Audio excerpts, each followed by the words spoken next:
Ya ya ya ya ma ya ya ya ya da da da ma ya ya ma ya ya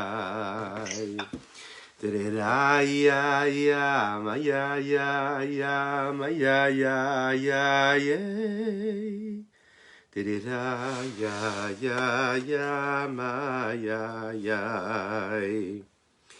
da-da-da, ma ya ya ya ya ma ya ya ya ya na da-da-da, ma ya ya ya ya da-da-da-da-da ya ya da-da-da ya da ya ma ya ya ya ma ya ya ya ya ya da-da-da ya ya ma ya ya ya ya ya ya ma ya ya ya da-da-da ya ya ya da-da-da ya ya yo ya na na na da-da-da ya ya ya ya ya ya ya ya ya da-da-da ya ya ya ya ya ya da-da-da ya ya yo ya ya ma ma ma ma ma da-da-da ya ya mo ya ya ma ya ya ya ya da-da-da ya ya ya ma ya ya ya ma ya ya ya ya ya da-da-da ya ya ya ya ya ya ma ya ya ya ti-di-da-da-da ya ay ya ya ya ya da ya ya ma ya ya ya ya Erev Tov les Koulam, Erev Tov les Koulam, bonsoir, bonsoir à toutes et à tous, je suis infiniment heureux de vous retrouver en cette magnifique soirée que Dieu nous offre sur la terre. J'espère que vous allez bien. Erev Tov à mon ami Laurent, Erev Tov à mon ami Yosef, Erev Tov à tous ceux qui nous rejoignent sur les différents réseaux, que Dieu vous bénisse et qu'il vous protège. Vous avez bien raison d'être là, puisque c'est ici que cela se passe. Je vous assure, pas besoin d'aller ailleurs, c'est ici que ça se passe.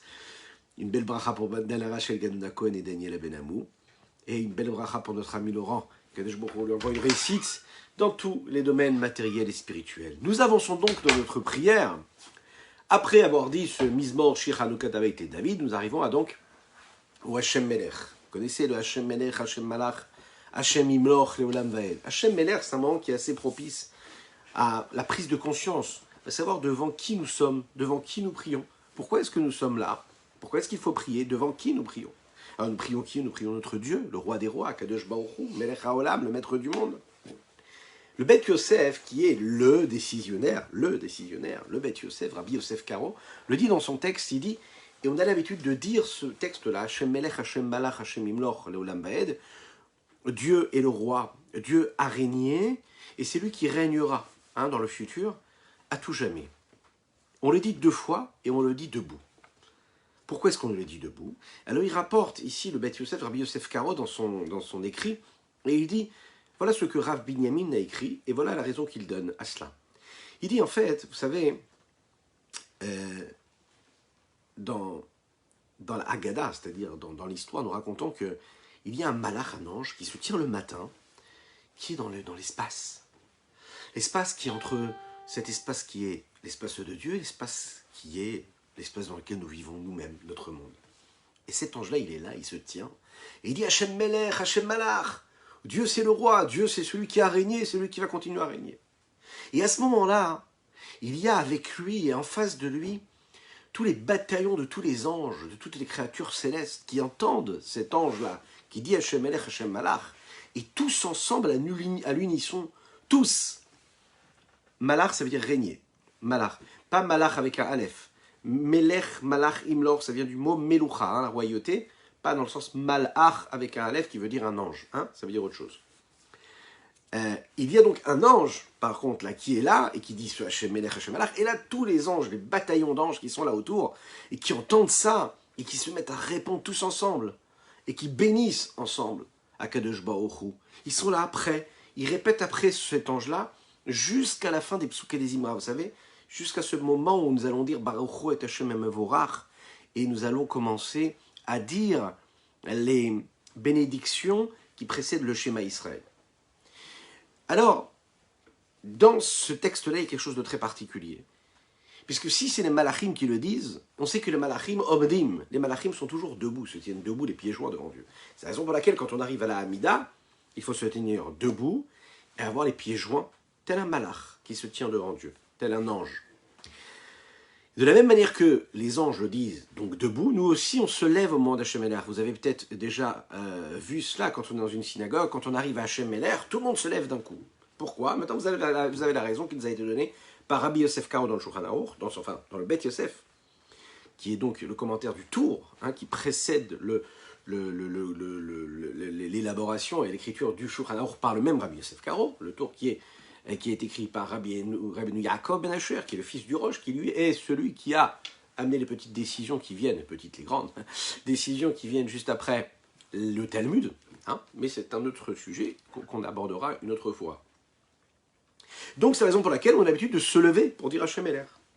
Ces versets-là qui sont donc Hachem Meler, Hachem Malach, Hachem Miloch Le'olam Va'ed, Ve'aya Hachem Le'melech al kol haaretz b'yom ha'hu Hachem Echad ou Shmo Echad, il faut les dire debout, et si par exemple vous êtes en train de faire la tefila, d'accord, vous êtes assis, et puis l'assemblée de la synagogue est en train de lire ce passage-là de la tefila Hachem Meler, qu'est-ce qu'il faut faire?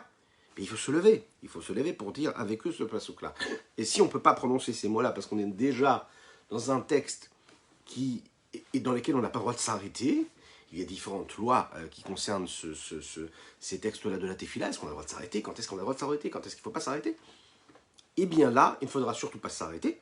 Il ne faudra pas dire les mots Hachem Meler, mais en tout cas se lever avec toute la communauté pour ne pas être le seul assis, comme si on faisait autre chose que tout le monde. Alors, rentrons dans le vif du sujet, si vous le voulez bien, et regardons un petit peu ce que la Chassidoute a à nous dire sur ce sujet-là, Hachem Meler. Alors, on l'a dit, on l'a traduit. Il est vraiment nécessaire ici de comprendre déjà pourquoi est-ce que nous parlons du temps. Nous parlons de Dieu qui était là au passé, nous parlons de Dieu qui règne maintenant et Dieu qui régnera dans le futur. Et on le dit deux fois, comme si on voulait intensifier, renforcer cette foi-là dans l'éternité de la royauté de Dieu, que ce soit dans le passé, dans le présent ou dans le futur. Si vous allez chercher dans tout le Tanakh, vraiment, on ne pourra jamais trouver ce texte-là, ce verset-là, en un seul bloc. Il n'y a pas, dans toute la Bible, un verset où il y a tout ce texte-là que nous disons dans la Tefila. Par contre, on peut le retrouver, mais de manière détachée. Parfois, on voit Hachem Meler, dans un autre texte, on va dire Hachem Malach, et dans un autre texte, on va dire Hachem Imlor. Bonsoir à toutes et à tous, à ceux qui nous rejoignent. Bienvenue, prenez place. Il y a d'ailleurs de la place pour tout le monde. Donc n'hésitez pas à partager, à liker, à commenter. Vraiment, il y a de la place pour tout le monde. C'est ça qui est génial. Hachem Meler, c'est au présent. Il est dit dans le psaume 10, par David Ameler, par le roi David. Hachem Melech Olam Va'ed, Avdo Goim Me'artso. Il est dit même une deuxième fois dans le chapitre 29 des psaumes. Hachem la Maboul Yeshav Vayeshev, Hachem Melech Leolam. Il est dit aussi maintenant au passé, on va tout de suite le voir dans les psaumes toujours, qui est la référence de la Tefila. Dans le psaume 93, Hachem Malach Geout Lavesh. Et puis au futur, Hachem Imlor, au futur, on le dit au moment où on dit le Shiratayam, vous savez, quand on chante, on dit Asi Yashir Moshe, Ouvni Israël, c'est ce texte-là que les bénis Israël ont prononcé en quittant l'Égypte et en traversant la mer Rouge. Ils ont dit Hachem Imlor Leolam Vaed, Dieu régnera à jamais. Alors pourquoi au début du verset nous parlons du présent, ensuite nous parlons du passé et ensuite du futur? La logique aurait voulu qu'on parle d'abord du passé, Dieu a régné, Dieu règne et Dieu régnera. Ouais. Et là on voit qu'on parle d'abord du présent, Dieu est roi, ensuite du passé, Dieu a régné, et ensuite Dieu régnera au futur. La réponse elle est simple. Le fait que Hachem, lui, soit le roi dans le passé, qui sera le roi dans le futur, ça oblige quelque part l'homme à moins se préoccuper du fait que Dieu est le roi maintenant. Je m'explique. Quand on pense à ce qui se passe avant et ce qui va se passer plus tard, on peut oublier ce qui se passe au même moment. C'est la raison pour laquelle il faut tout de suite se concentrer sur ce qui se passe maintenant et savoir que le présent, ça n'est que du passé ou du futur en devenir. Le présent, c'est du passé parce qu'il est déjà en train de devenir du passé et il est déjà du futur puisqu'il est en train de devenir du futur. Il faut savoir que la conscience que Dieu est roi maintenant, pas avant, pas plus tard, maintenant, déjà ça me met dans une conscience, une pleine conscience de ce que j'ai à faire pour ce roi-là qui est Akadosh Baruch Hu. Ensuite, on va parler de Dieu tel qu'il a été dans le passé, qu'il sera dans le futur. Et donc ça ajoute de la puissance à cette royauté présente et qui est en réalité pour nous la chose la plus importante à nos yeux, savoir que Dieu est roi et qu'il est roi maintenant. C'est pas juste une histoire, c'est pas juste une fable, c'est pas juste une espérance. Non, c'est une réalité concrète. Dieu est roi maintenant. Et puisqu'il est roi, je suis son sujet. Et si je suis son sujet, j'agis en conséquence. Alors pourquoi c'est important de nous dire que Dieu s'inscrit dans le temps, puisque lui-même, Dieu est au-dessus du temps? Pourquoi est-ce qu'il est si important d'inscrire Dieu dans l'espace et dans le temps, puisqu'il est au-dessus de l'espace et du temps, puisqu'il est infini? Lechaim, lechaim.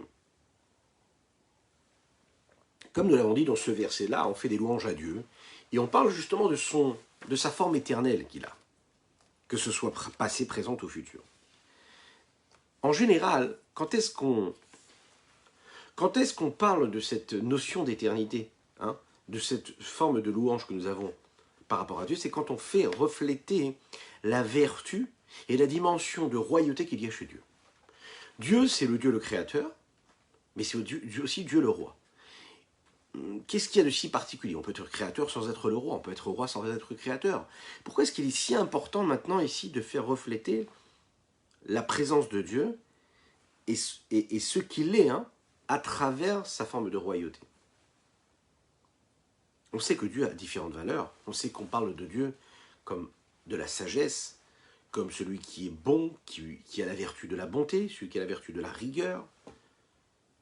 Et on l'imagine bien, quand on parle de toutes ces vertus-là, elles sont importantes et elles sont nécessaires dans le présent, moins dans le passé et moins dans le futur. Elles ont une incidence, elles apportent quelque chose quand elles s'inscrivent dans le présent. C'est la raison pour laquelle on n'a pas trouvé un verset qui va faire des louanges à Dieu sur le fait qu'il ait été bon à un moment ou puissant à un moment, dans le passé, dans le présent, dans le futur. La seule chose, à quel moment nous parlons justement du passé, du présent et du futur, c'est quand on parle de cette royauté-là. Et donc il faut essayer de comprendre quelle est la particularité de la royauté par rapport aux autres vertus. On sait que Dieu se révèle à nous à travers les 10 vertus. Chochma bina da'at, chesed gvura tiferet, netzach od yesod malchut. Malchut, c'est a priori la dernière des vertus. Mais la malchut, c'est la vertu qui relie toutes les autres vertus. C'est le point de passage, c'est le point de transmission pour le reste. Malchut, c'est la royauté. Pourquoi est-ce que les autres vertus, elles ne s'inscrivent pas dans le temps, dans le passé, dans le présent et dans le futur, alors que la royauté a besoin de s'exprimer à travers ce temps-là et cet espace? Le Admour HaZaken, le Rabbi Shlomo Zalman de Liadi, l'explique dans le Tanya. Et il nous dit que c'est dans la royauté que se trouve vraiment le sens global et l'incidence et l'importance que peut avoir le temps sur l'existence. De la même manière que c'est uniquement dans la royauté qu'il y a une forme d'importance dans l'espace, eh bien c'est ce qu'on va pouvoir percevoir chez Dieu aussi. Définissons un petit peu, si vous voulez, ce que veut dire la royauté, être roi. Sur quoi nous sommes rois? On peut être roi, on peut être celui qui a le pouvoir sur un espace. Plus j'ai de l'espace, plus je suis le roi sur un domaine, sur un État, sur un pays, sur des pays, sur une parcelle de terre comme une plus grande parcelle de terre. C'est l'espace et la quantité qui va définir si je suis un grand roi ou un petit roi. Plus j'ai conquis des territoires, plus je les maîtrise, plus je suis respecté dans tous ces territoires, et plus je m'élargis, je grandis. Mon pouvoir s'élargit en fonction de l'espace sur lequel je règne. Lorsque nous parlons par exemple d'une autre vertu, prenons l'exemple, la vertu de la bonté, par exemple. Alors, ce n'est pas vraiment important de savoir si je suis bon précisément dans cette ville et pas dans l'autre ville. Je suis quelqu'un de bon, de gracieux, de bienveillant. Je suis tel que je suis, peu importe où je suis. Si je suis quelqu'un de bon, peu importe si j'ai été bon dans telle ville ou dans une autre ville, c'est ma personne qui fait que je suis bon. Je n'ai pas besoin d'être bon par rapport à des villes, à des espaces, à des moments et à des endroits. Je suis ce que je suis. La différence qu'il y a, c'est l'influence de ma bonté. Est-ce que l'influence de ma bonté va changer et transformer mon essence, c'est-à-dire si je suis quelqu'un de bon ou pas? Non. Ça veut dire que quelqu'un qui est bon, il peut être très très riche et très très pauvre. Être quelqu'un de bon est celui qui a une vertu de bonté, de bienveillance, ok? Même s'il n'a rien dans les poches, il aura tout dans le sourire. Bien, c'est quelqu'un de bienveillant, on va le voir, on va dire voilà quelqu'un de généreux. Pourquoi est-ce qu'il est généreux? Il ne nous a rien donné. Mais il est généreux dans son approche. Il est généreux dans sa parole. Il va dire le mot qu'il faut. Ça ne coûte rien de dire un mot. De dire une petite remarque. De dire un petit mot sympathique. Un mot chaleureux, être bienveillant, ça ne coûte rien du tout. Alors vous avez quelqu'un qui est bon. Alors, il n'a pas besoin d'être riche et de donner beaucoup pour qu'on dise voilà quelqu'un de gracieux, voilà quelqu'un de bon. On va dire voilà quelqu'un de bon parce qu'il est bon en lui, on le voit. Donc en fait, son essence ne change pas en fonction de ce qu'il est capable de faire de ce qu'il est ou pas. C'est-à-dire que l'expression de ce qu'il est au fond de lui-même ne définit pas ce qu'il est au fond de lui-même. Quelqu'un de bon, c'est quelqu'un de bon. Prenons encore un exemple qui est beaucoup plus intense, si vous voulez, avant de parler de ce qu'est la royauté par contre. Dans ces mêmes midotes, si on va chercher la première de toutes les midotes, de toutes les vertus, les traits de caractère, nous avons la chorma. La chorma, c'est le point de base. La chorma, c'est la sagesse. Le fait qu'un homme soit sage, qu'il ait une grande sagesse, une grande intelligence, ok? C'est pas parce qu'il est sage et qu'il est reconnu dans différentes parties du monde, et que parce qu'il est reconnu en tant que grand sage, et que plus de personnes le connaissent et le reconnaissent, plus de parties de le monde le reconnaissent et le vénèrent, que cela en fait un plus grand sage. Non, ça fait que c'est un sage qui est plus reconnu, mais ça ne changera jamais l'essence de sa sagesse. Parfois, c'est même l'inverse qui se passe. Quand quelqu'un devient trop connu, il perd même un petit peu de sa superbe, parce qu'il perd un peu de sa simplicité. Vous êtes d'accord avec moi? Le sage, son essence de sagesse, ce qu'il est, ne va pas altérer, ne va pas s'altérer en fonction du nombre de personnes qui le côtoient, du nombre de personnes qui vont le connaître, du nombre de pays dans le monde qui vont savoir que tel homme est un grand sage. Non. Son aura et ce qu'il va dégager de ce qu'il est ne change en rien son essence. Ce qu'il est, il l'est. Vient le roi, et là on va voir que c'est différent. La malchoute, là la royauté c'est autre chose. Qu'est-ce qui va définir, qu'est-ce qui va faire grandir le roi? C'est précisément quand il est roi sur de plus en plus de parties du monde, de parcelles de terre et de territoires et d'hommes. Plus je gouverne sur des endroits, des espaces, et plus ma royauté grandit, plus mon pouvoir grandit. Ce qui fait que je suis ce que je suis, ce n'est pas ce que je suis dans mon essence, mais c'est ce que je suis capable d'influencer, de dégager de ce que je suis, de ma personnalité. Je suis roi parce que je suis capable d'installer mon pouvoir sur tel pays et encore un autre pays et encore un autre pays, sur ce territoire et encore un autre territoire. Et plus je vais réussir à annexer encore un territoire, et plus je vais installer encore plus. Hein? Quand la Russie ne me suffit pas, je vais aller chercher la Crimée. Quand elle ne me suffit pas, je vais aller chercher l'Ukraine. Et plus j'installe mon pouvoir, et plus je deviens grand. Maintenant, est-ce que moi j'ai changé dans mon essence? Pas du tout. Mais je deviens plus roi parce que je suis roi sur encore plus d'espace. Voilà la différence entre la royauté, la sagesse ou la bonté. Donc la royauté, on l'a bien vu ici, elle se décrit, elle se définit précisément sur le temps et sur l'espace. Et c'est simple. Et pourquoi? Parce que pour être roi, il faut avoir un public. On est roi sur quelqu'un d'autre, on n'est pas roi sur soi-même. Vous le connaissez, on a étudié ensemble ce principe-là. Ein melech belo am. Il ne peut pas y avoir de peuple sans... Il ne peut pas y avoir de roi sans peuple. Il peut y avoir un peuple sans roi, mais un roi sans peuple, ça n'existe pas. Il faut avoir quelqu'un sur qui être le roi. Et plus la communauté grandit, plus le peuple grandit, plus la royauté est donc reconnue. Alors que, si vous voulez, la bonté qui est une nature et l'essence profonde d'un homme, elle s'exprime quand il a quelqu'un d'autre peut-être, Mais il n'empêche que ça ne change pas ce que je suis. Quelqu'un de bon, c'est quelqu'un de bon. C'est la raison pour laquelle, vous savez, que dans la tefila, on nous dit qu'il faut avoir une kavana très particulière. Kavana veut dire une bonne pensée, une direction de pensée, une concentration. Quand on dit dans la tefila le Shema Israël, Hashem Elokeinu, Hashem Echad, il faut bien penser à quoi? Qu'est-ce qu'on dit quand on dit ce texte-là? Shema Israël, écoute Israël, Hashem Elokeinu, Dieu notre Dieu, Hashem Echad, Hashem est Dieu est un. Il est unique. Ok. À quoi nous devons penser quand on dit ça? C'est très important de penser au fait que le roi soit le roi sur les 7 cieux. D'accord? Pas seulement sur notre terre à nous, mais qu'il est Dieu sur tous les cieux. Ok, 7. Sur terre, sur les 4 coins cardinaux, dans le ciel. Et de préciser que sa royauté elle est importante, elle est grande, et qu'elle s'étend sur toutes les parties du monde entier. Bashamay mima'al ve'alaretz mitachat. Dans les plus grandes hauteurs qu'il y a dans les cieux, comme dans les parties les plus basses de la terre. Et comme nous le disons d'ailleurs, et que nous glorifions Dieu, dans les textes que nous disons juste après dans la Tefila, Vehaya Hashem el melech al kol haaretz. Hashem, Dieu, sera roi sur toute la terre. Et elle va s'étendre sur toute la terre, cette royauté-là. Alors, ce n'est pas seulement une question d'espace, c'est aussi une question de temps. Il n'y a pas de différence considérable entre un homme qui fait du bien pendant 10 années de sa vie ou 30 années de sa vie. Par contre, la quantité de bonté et de bienveillance qu'il aura, ça va changer. La raison pour laquelle il va être bon pendant, par exemple, tel ou tel temps ou tant d'années, c'est une question technique qui est qualitative, qui est quantitatif mais n'est pas qualitatif. L'essence de sa bonté, c'est l'essence de sa bonté. Il est bon, il est gracieux. On parle de la même vertu de bonté.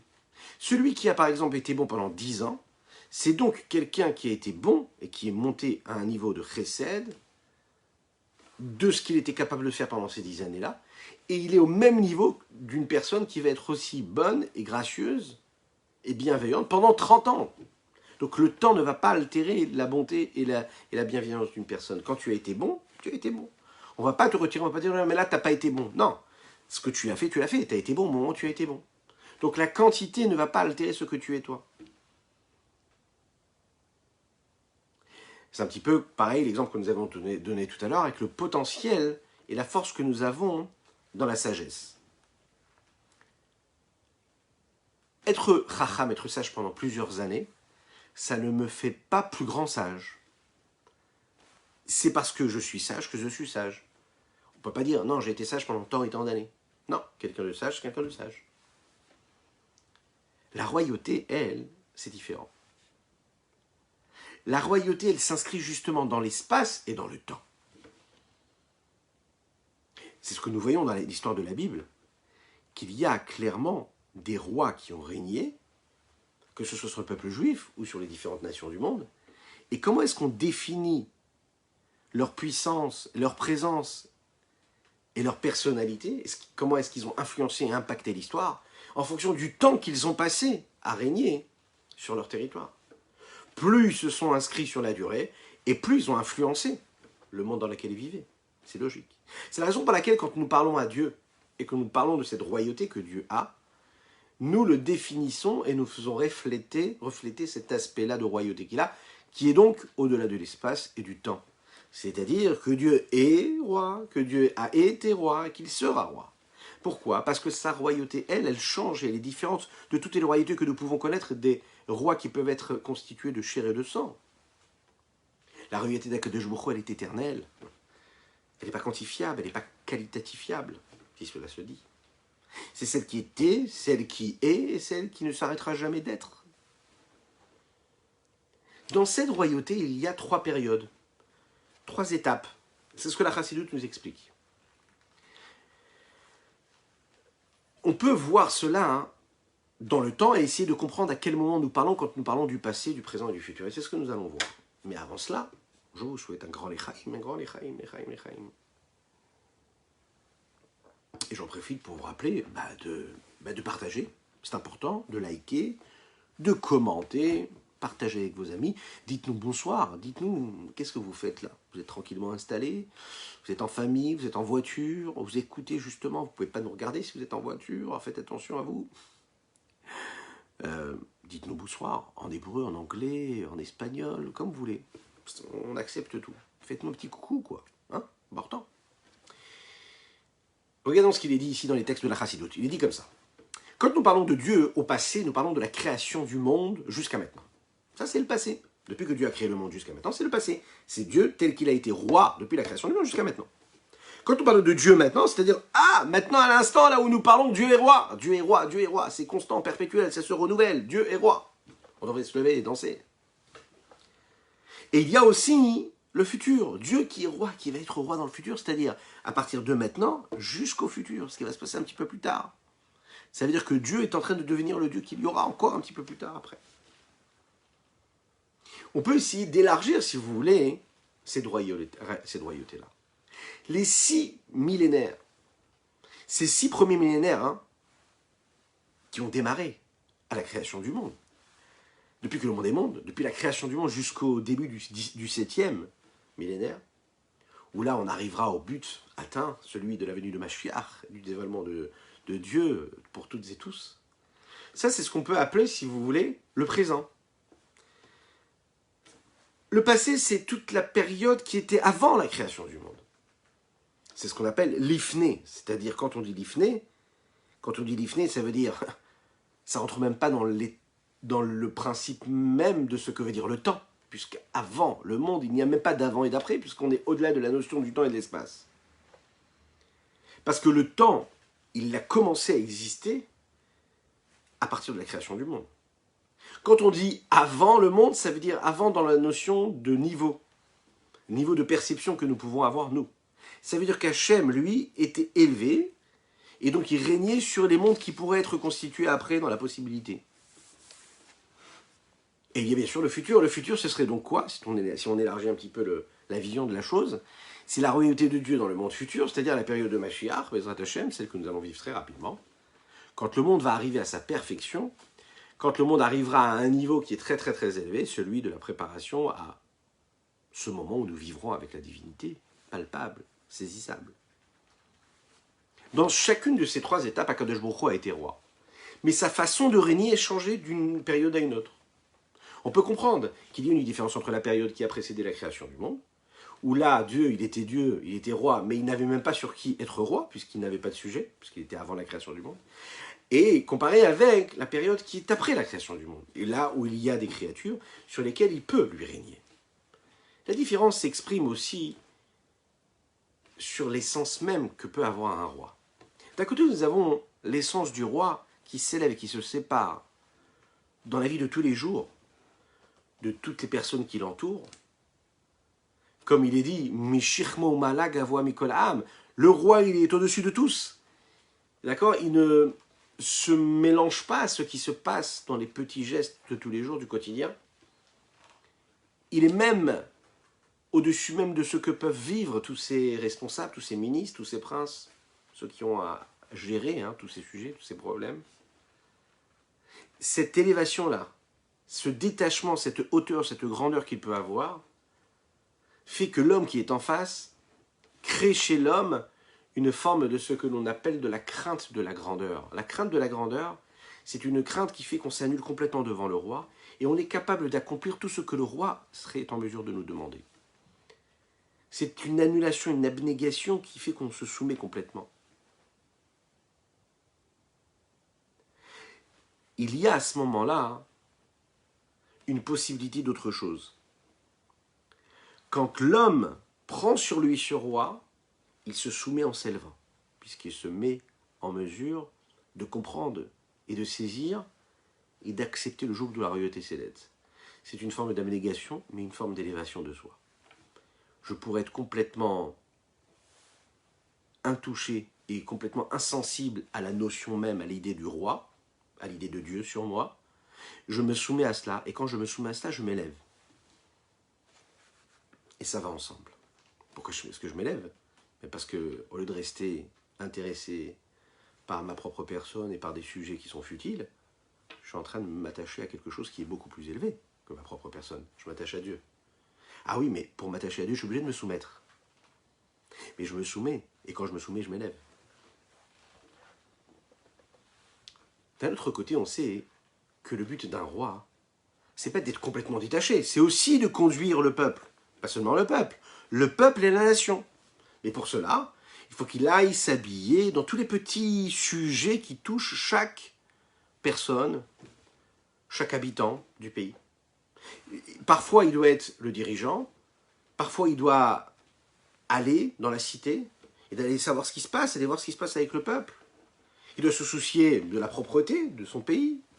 Il doit se soucier que tout le monde ait ce qu'il faut, ce qu'ils ont besoin d'avoir. Et de la même manière qu'on est capable de bénir Dieu, si on peut le dire ainsi. C'est pas nous, on reprend les mots de David Amelech dans les Télim, dans les psaumes. Qu'est-ce qu'il dit le roi David? Il dit « Melech Elokim al Goïm, Elokim Yeshav al Kisei Kojo Akadosh Baruch Hu » il s'élève sur toutes les nations, il rayonne sur toutes les nations, il est installé sur le siège de sa sainteté. La Chassidoute explique qu'Akadosh Baruch Hu, lui, il gouverne donc sur tout ce qu'il y a sur cette terre-là, et il va gouverner aussi sur ce qui peut être négatif, ce qu'on appelle les écorces négatives, comme sur les points positifs qu'il y a dans le monde. Et c'est une louange de dire qu'Akadosh Baruch Hu soit le dirigeant de ce monde-là, puisqu'il est capable, aussi haut qu'il puisse être, de descendre à un niveau aussi bas, celui du monde. A priori, quand on regarde le roi qui descend parmi le peuple, qui descend dans sa nation, qui quitte son royaume et son palais, on pourrait croire qu'à ce moment-là, il perd de sa superbe. D'accord? Parce qu'on imagine qu'un roi, il doit être isolé complètement. On se dit, oui, un vrai roi, c'est celui qui descend, qui descend pas avec le peuple, qui n'est pas avec le peuple. C'est un roi qui reste dans son palais. Hein? A priori, il n'y a pas de président normal. Encore moins un roi normal. Un roi, non, un roi c'est anormal. Comme un président, c'est anormal. Mais en même temps, on doit s'occuper du peuple. Alors en fait, il y a ces deux dimensions-là qui sont là, parallèlement l'une avec l'autre. L'une et l'autre. Le degré du roi, c'est quoi? C'est d'éveiller la crainte de l'homme. Mais ça doit être une crainte qui est élevée, pas une crainte qui est basse.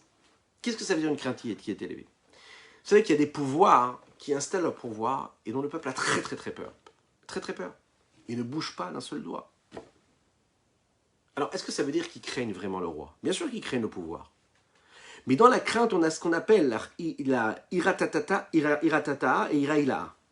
Iratata, c'est appelé celle qui est basse. C'est-à-dire que j'ai la peur de la crainte. J'ai peur de décevoir, j'ai peur de faire l'inverse de ce que l'on me demande. La crainte supérieure, suprême, c'est quand je suis capable de comprendre que le roi, c'est le roi, et je ne le crains pas parce que j'ai peur de lui. Je ne crains pas le pouvoir parce que j'ai peur du pouvoir. Je crains le pouvoir et je le respecte, je le vénère et je l'honore parce que je sais que le pouvoir qui est en place est celui qui me permet d'avoir un pays qui est géré comme il faut. Que c'est ce qui me permet de vivre dans un pays avec des droits, avec des devoirs. Ça, c'est une crainte qui est noble. C'est pas que j'ai peur du pouvoir. Je crains le pouvoir. Et cette crainte-là que chacune et chacun peut avoir, c'est ce qui fait que le pouvoir qui est en place, lui, prend de la hauteur, prend de l'importance. Quand on dénigre le pouvoir qui est en place, ben, qu'est-ce qui se passe? On n'a plus envie de le craindre. Et il y a tout qui s'effondre. C'est ce qui se passe malheureusement dans nos sociétés, souvent et à travers le monde. Quand on enlève le crédit au pouvoir, parce que c'est vrai aussi, lui aussi, il n'agit pas comme il faut parfois, donc il nous enlève l'envie de le craindre, et bien il y a tout qui s'effondre, le système s'effondre. Mais autrement, le peuple, il a envie d'avoir un roi. Un peuple, il a envie de pouvoir craindre quelqu'un, il a besoin. Un homme a besoin de savoir qu'il a quelqu'un qui peut le diriger. De la même manière qu'un enfant, il a besoin de parents et d'éducateurs, de la même manière qu'un corps, le corps de l'homme, les pieds ont besoin de la tête pour être dirigés. Ça n'existe pas, c'est le monde qui a été conçu de cette façon-là.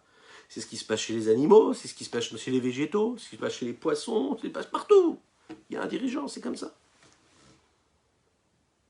Akadosh Baruch Hu, imaginez un petit peu la dimension que cela se prend quand on parle de Dieu, le roi des rois. On peut le craindre parce qu'on a peur de fauter, et on peut le craindre parce qu'on craint parce qu'on sait qu'il est au-dessus de tout. C'est un petit peu, si vous voulez, la différence qu'il y a entre le pouvoir législatif et puis le pouvoir exécutif. C'est pas pareil. Ouais. Alors, législatif, On peut passer des heures, des années dans les bureaux, hein, et voilà, et écrire des documents, essayer de faire des lois, etc. Les faire voter, les faire passer, ça passe pas, etc. Le temps qu'elles passent, l'évolution a fait que en fait, ces lois elles deviennent complètement obsolètes, mais c'est pas grave, on continue, voilà, le pouvoir législatif. Et puis nous avons le pouvoir exécutif, qui est là pour faire en sorte qu'on agisse, qu'on se conduise en fonction de ce pouvoir législatif. On fait en sorte que les lois elles soient votées, qu'elles soient écrites, scellées, décrétées. Qui c'est qui va faire que cette loi va être respectée? Ça n'est pas celui qui est assis au bureau et qui a imaginé cette loi-là, mais c'est celui qui est dans la rue, hein, le policier, ou celui qui doit s'occuper de gérer tout ça. C'est en fait le pouvoir qui se reflète à travers ce qu'on va appeler les petites mains, qui n'en sont pas, mais qui s'expriment à travers ces petites mains. Ça veut dire que le pouvoir et la crainte du haut, elle s'exprime justement par celui qui est tout en bas de l'échelle. La grandeur d'un roi, et plus elle est grande, cette grandeur-là, et plus le roi est grand, plus il s'élève et qu'il s'extrait. Il se détache de ses conseillers, de tous ces sages qui sont là pour le conseiller et pour lui donner enfin voilà, l'aider à trouver les bonnes solutions face aux problèmes qu'il rencontre dans la direction de son pays ou de son pouvoir. Il va se détacher de tout cela. On peut dire que la royauté, l'élévation d'un roi, la vraie, elle est indépendante de l'autre. Le vrai roi, qui est roi pour ce qu'il est lui, il n'est pas roi parce qu'il conduit, il n'est pas le roi parce qu'il conduit le peuple, parce que là, à ce moment-là, Ein Melech Beloam, il n'y a pas de roi sans peuple. Mais Akadosh Baruch Hu, quand il se révèle, lui, il se révèle même au-delà même de cette notion-là de roi parce qu'il y a un peuple. Il réussit à être le roi même sans peuple. À quel moment? Ça, c'est quand il est avant de créer le monde. Il a aussi cette dimension de révélation aussi quand il crée le monde. On va voir ce que ça veut dire, les Chaim.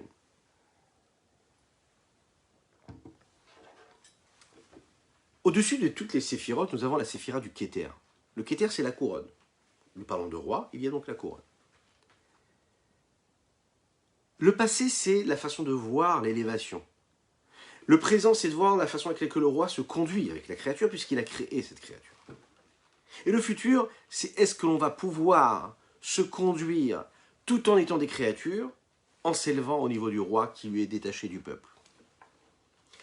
Le Keter, cette couronne-là, fait allusion à cette élévation et à ce détachement du roi tel qu'il apparaît séparé du monde. Alors que la Malchut, la royauté, c'est le roi qui apparaît en fonction de sa façon à lui qu'il a de s'habiller dans les règles du monde. Il est roi parce qu'il y a un peuple. Keter, c'est la couronne qui fait qu'il est même détaché du peuple. Parce qu'il a la couronne, il est détaché du peuple. Il est roi parce qu'il y a un peuple. Et c'est différent.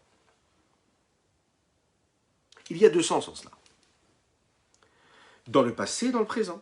Dans le passé, la royauté d'Akadosh Baruch Hu, elle était vécue comment? Parce qu'il était élevé, parce qu'il était détaché. Parce qu'avant la création du monde, Akadosh Baruch Hu était élevé complètement du sujet, il détachait même de tout sujet qu'il y avait dans le monde.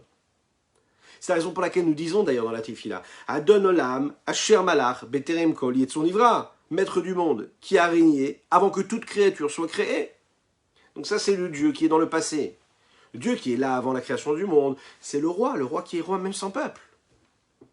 Dans le présent, c'est-à-dire après que le monde ait été créé, Akadosh Baruch Hu, si l'on peut dire ainsi, s'est rabaissé.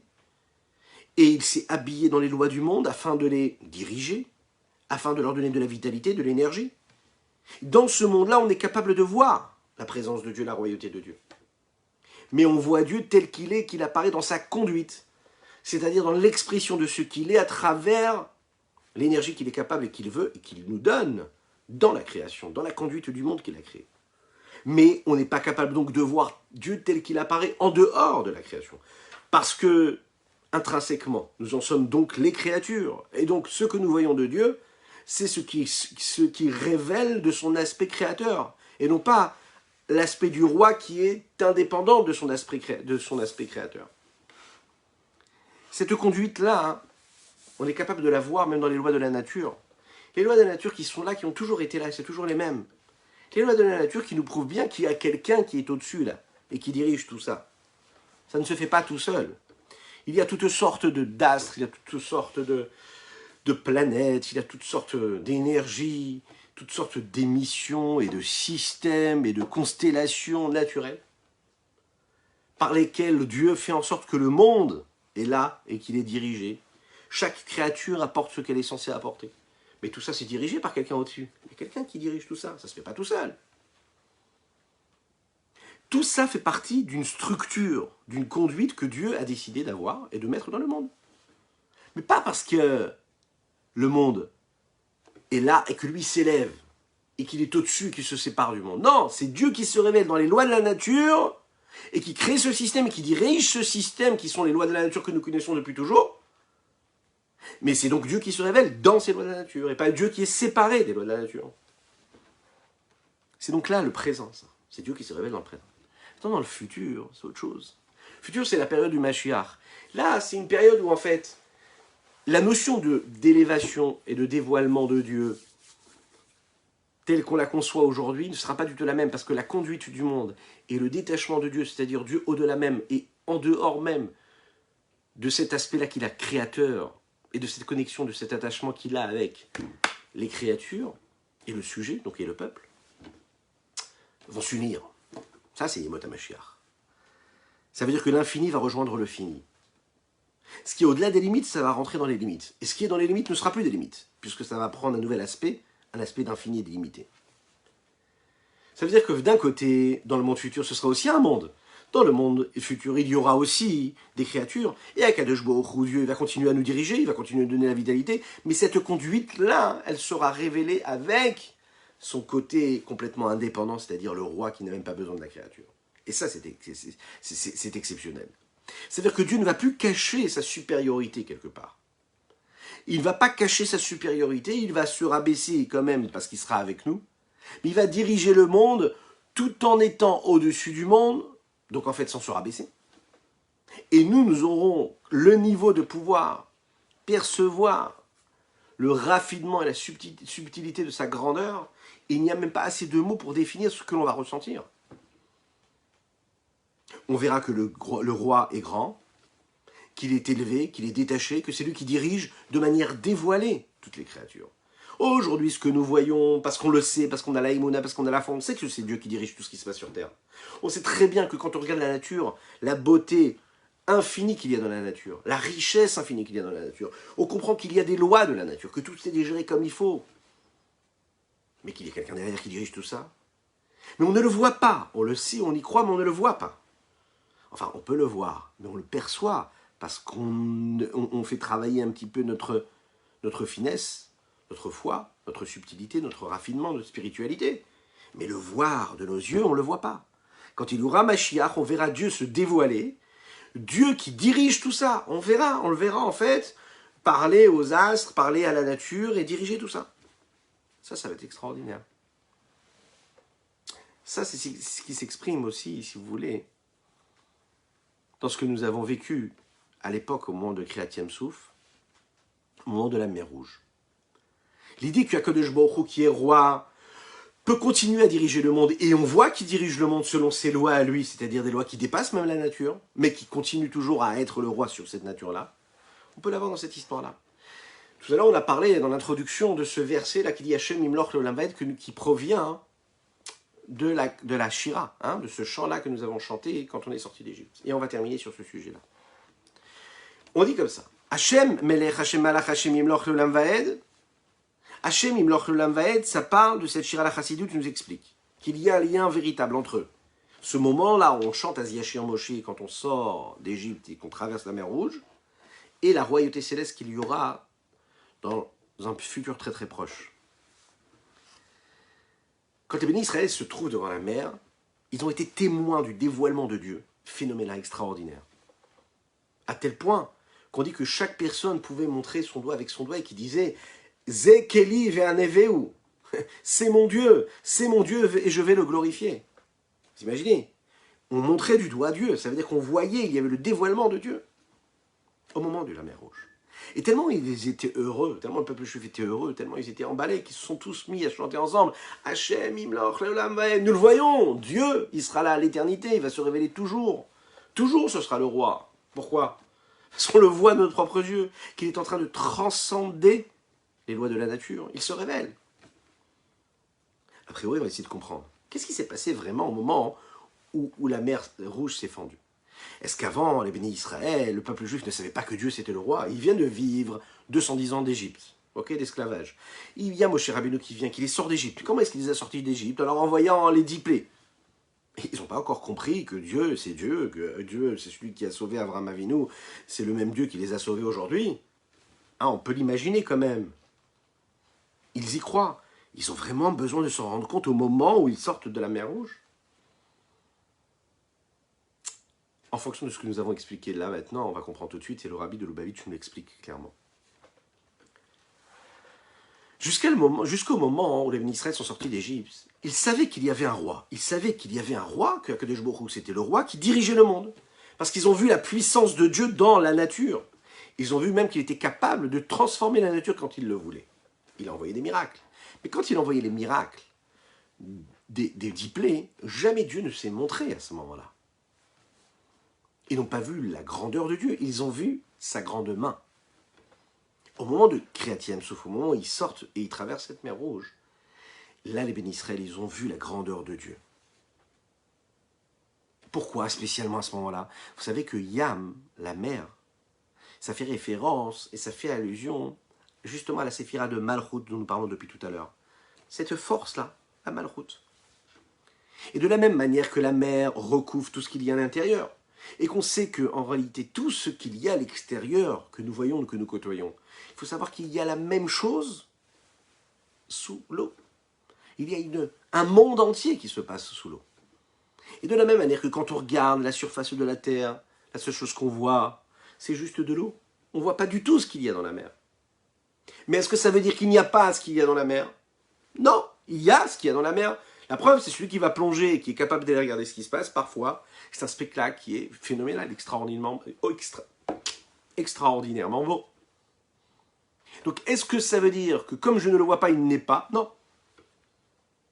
Tu vois la mer, mais ça ne veut pas dire qu'il n'y a rien dans la mer. La seule chose que tu vois, c'est de l'eau. Tu vois quoi? Tu vois même pas l'eau. Tu vois le reflet du soleil sur l'eau. Hein? C'est ce qui fait la couleur de l'eau. C'est le reflet du soleil sur l'eau. C'est donc pas la mer qui est belle, c'est le soleil qui est beau, ou le reflet du soleil, toujours le soleil. Quand on parle de la mer, on parle de l'amloucha, on parle de la royauté. Et de la même manière que la mer, elle recouvre tout ce qu'il y a à l'intérieur, la même chose, la royauté, c'est le niveau le plus bas de la conduite qui couvre et qui cache ce qu'est vraiment le roi. C'est-à-dire que la royauté, le roi, le pouvoir, se cache derrière des petites lois, des petites conduites comme ça. Ouais. C'est de cette façon-là qu'il donne un petit peu au peuple, comme ça, il lui fait montrer qu'il est en train d'exister, de faire ce qu'il a à faire. Mais le vrai pouvoir, il n'est pas là, c'est pas ce qu'on voit. C'est au-dessus qui se passe. C'est dirigé différemment, on ne sait pas comment c'est dirigé. Il y a des lois qu'on ne connaît pas. Hein? Le système qui est derrière, cet ordre mondial, non, on se calme. Non, pas du tout. Ça veut dire quoi? Ça veut dire que c'est ce qui est interprété négativement, mais il y a cette force-là qui est cachée, qui ne se révèle pas. Akadosh Baruch Hu, lui, quand il se révèle quand? Maintenant, à notre époque, parmi les lois de la nature. Tu vois de l'eau, tu vois pas qu'il y a des poissons dans l'eau. Tu dis, ah, la mer, elle est belle. Si tu vas dans l'eau, tu verras qu'il y a des poissons. Tu vois ce qui se passe dans la nature, tu dis, bah, c'est dirigé par les lois de la nature. Ce que tu sais pas, c'est que c'est Dieu qui dirige tout ça, mais qu'il est caché dans les lois de la nature. La mer, à un moment, elle va se couper en deux. D'accord? Kriyat Yam-Souf, mieux que cela. Kriyat Yam-Souf, ça vient du mot l'ikroa. L'ikroa, ça veut dire déchirer. Elle va se fendre en deux, complètement la mer. Elle va se fendre, et à ce moment-là, c'est quoi qui se fend? C'est la séphira de Malchut. À ce moment-là, Dieu n'est plus le Dieu qui se cache derrière les lois de la nature, mais c'est Dieu qui se révèle, qui se dévoile dans la nature. Et là, c'est exceptionnel. C'est pas juste le miracle, c'est Dieu lui-même qui se révèle à ce moment-là. C'est la raison pour laquelle ils vont dire Zekeli Vaneveu, c'est mon Dieu. Et je le glorifie. Et là, tout le peuple juif voit le roi. Il voit le roi tel qu'il est lui, pas seulement sa conduite. Tout le monde alors se lève et tous ensemble, ils proclament. Ils s'exclament ensemble, Hachem Imloch Leolam Vaed.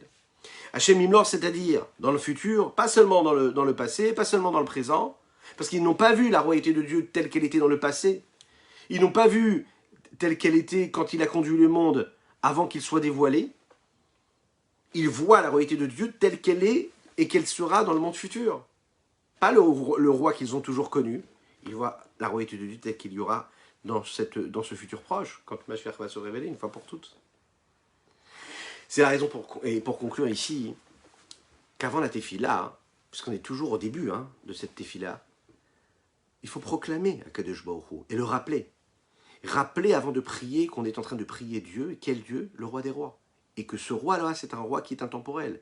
C'est le roi du passé, le roi du futur, le roi du présent, le roi que nous ne voyons pas, qui ne se révèle pas tel qu'on le voudrait, parce qu'on est dans les lois encore de la nature.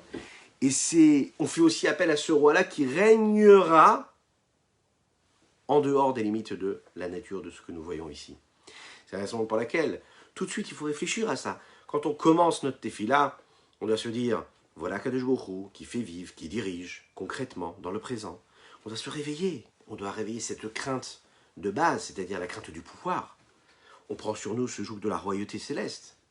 Ensuite, on réfléchit un petit peu, on avance dans la tefila et on se dit, ok, on est d'accord, on accepte que Akadosh Baruch Hu ce soit le roi et qui nous dirige, et que c'est lui qui maîtrise, c'est lui le boss. Mais la véritable grandeur de Dieu, c'est pas juste parce qu'il est au-dessus de nous qui nous dirige. Il y a aussi Dieu qui était avant de créer le monde. C'est-à-dire Dieu sans avoir besoin de créer le monde. Ça, c'est encore autre chose. Donc, ça fait prendre conscience à l'homme. Il se dit, waouh, je suis quand même devant un Dieu qui est vraiment très, très, très élevé, qui est indépendant même de la créature. Ça fait grandir en moi cette crainte de Dieu. Et non pas une crainte de la peur du pouvoir, mais la crainte parce que je respecte cette noblesse-là. C'est une crainte positive.